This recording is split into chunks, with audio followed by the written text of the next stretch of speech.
I'm like literally tearing up now because this has been such a process. It has been an emotional roller coaster.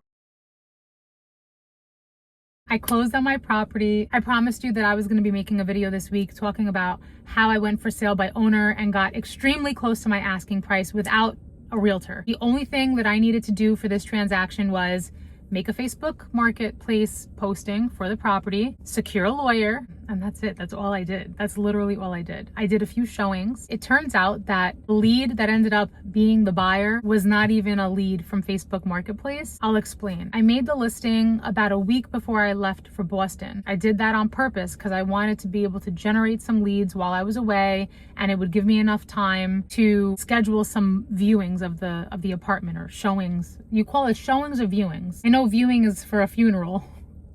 But okay, that's very morbid. I think of the word viewing, I think of like a funeral. Showings, I'll call them showings. So I set up about 4 showings, and it turns out that the condo where I live, we have a Facebook group for everybody in the building, and then we have a WhatsApp group. I went ahead and I posted in the WhatsApp and Facebook group, hey everyone, I'm gonna be moving, I'm selling my condo. If you have friends or family interested, have them contact me. They must have proof of funds or a pre-approval letter from the bank. That's something that is super important if you're trying to go for sale by owner, or even if you're working with a realtor. When I purchased my investment properties here, I always had to produce proof of funds. And because I was a cash buyer, it was really simple. Just take a screenshot of your balance, your bank balance, send it to the realtor, and that's it.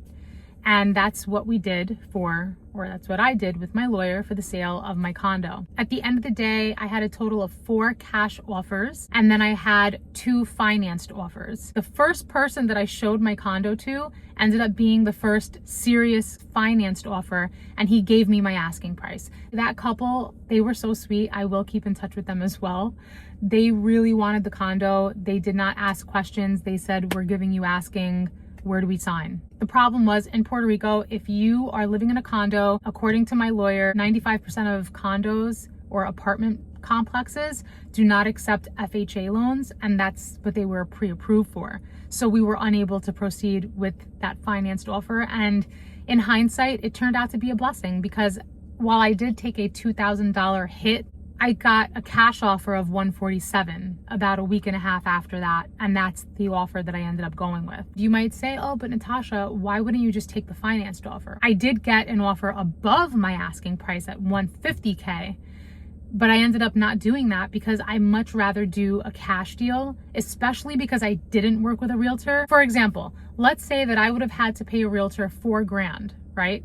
I also would have to pay my lawyer 1% of the selling price, which comes out to be about $1,500. So right there, that's $5,500 that I'm losing, right? But because I didn't go with a realtor, it was a done deal. We sat at the closing table. I got the cash right then and there. If you go with the financing route, you need to get an inspection of the property. Things can happen, things arise. Sometimes these things fall through. I didn't want to deal with that. When I bought the condo, I paid cash.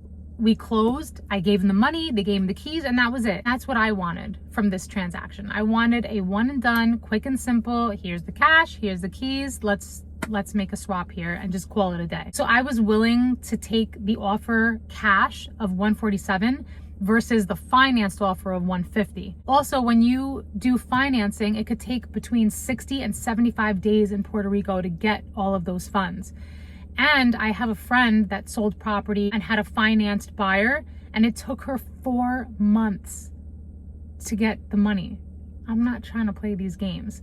So for me to take the cash offer $2,000 below asking and not have to deal with any headaches or aggravation with the bank, with the inspection, they could find something small with the property, and your buyer might say, oh, well, now that we have to fix this or that, we want to give you $3,000 less. No, thank you.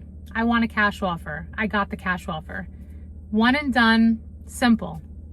So if you need a real estate lawyer, I have the best guy for you. His name is Alex Ortiz. I've done multiple transactions with him at this point in the year and a half that I've been in Puerto Rico, and he has made every transaction a breeze. We never have a problem. He is super professional. He knows how to answer any and every questions that you have regarding real estate and law. I love him. okay? And it's just so crazy how life works, because I don't know, it's like he's also into container homes. He has a couple container homes. I have a couple container homes. We're both in the Airbnb industry as well. And I love being able to have somebody that is so knowledgeable about these things. Like, for example, the other day I was trying to file my taxes, or like there's something that you have to do here in Puerto Rico with Surrey, like quarterly, regarding real estate income or Airbnb income. And I asked him, I'm like, oh my God, do you know the code? Like, what code do you use for this? He just always has the answers that I need, okay? So Alex, I love you, thank you. We closed, sales done. I'm in the process of emptying out the condo. I have until mid-December to get out of there. I've been able to move a huge chunk of stuff out of that apartment. Man, I have been grinding to get this house done. I have to say, I've been working on this house for 1.5 years now, and I'm looking at it. It's right in front of me. I can't tell you for how long, every time I walk into this house, I just get anxiety. I feel defeated. I feel like it just still looks like an abandoned home. It doesn't look like a home at all. It just looks like shit, you know? Like, I feel like I'm putting in so much money and work and effort, blood, sweat, and tears, literally. And like, it's not coming to life. But I have to say, now it really is looking like a home. And it makes me, look, I'm like literally tearing up now, because this has been such a process. This has been it has been an emotional roller coaster renovating a house.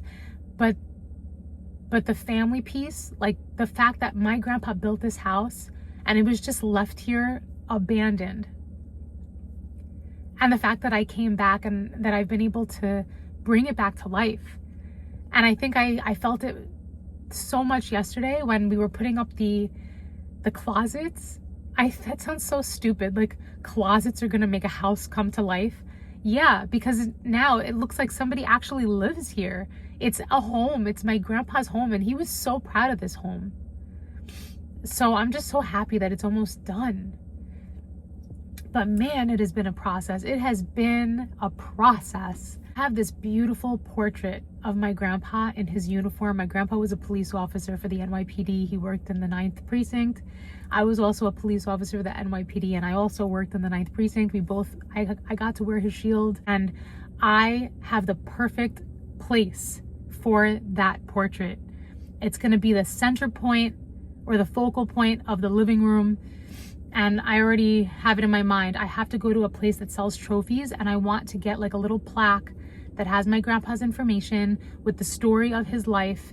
So when people come and they stay here, they know it's not just an Airbnb rental. No, this is a home. This is a home that my grandpa built, and my grandpa was the most important person to me. I want them to feel like,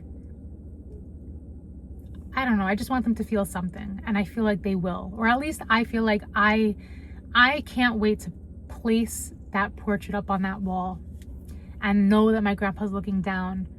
I mean, I hope he's looking down.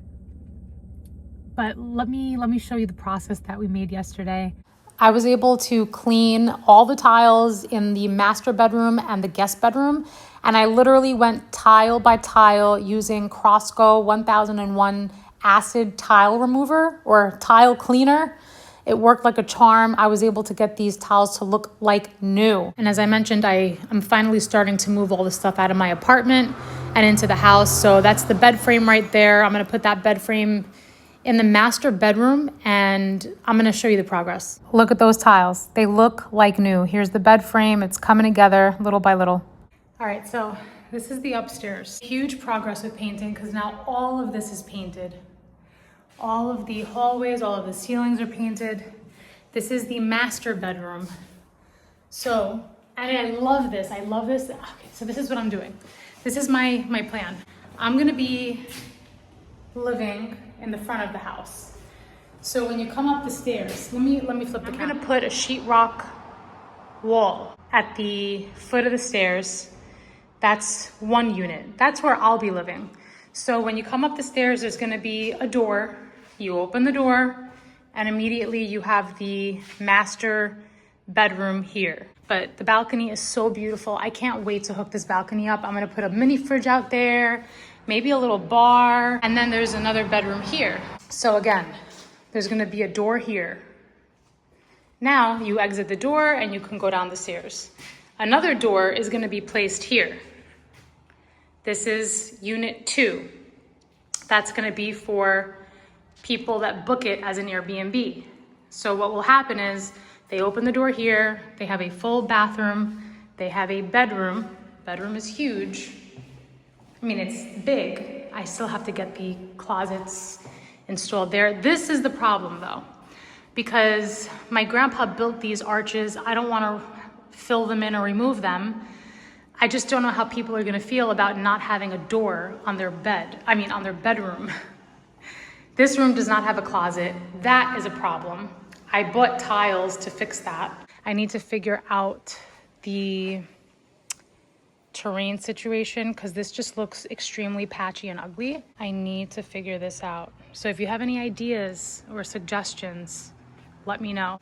This is gonna be a separate unit and they can just park right here in the marquesina. At least the electricity works in here. There's a bathroom that I had renovated.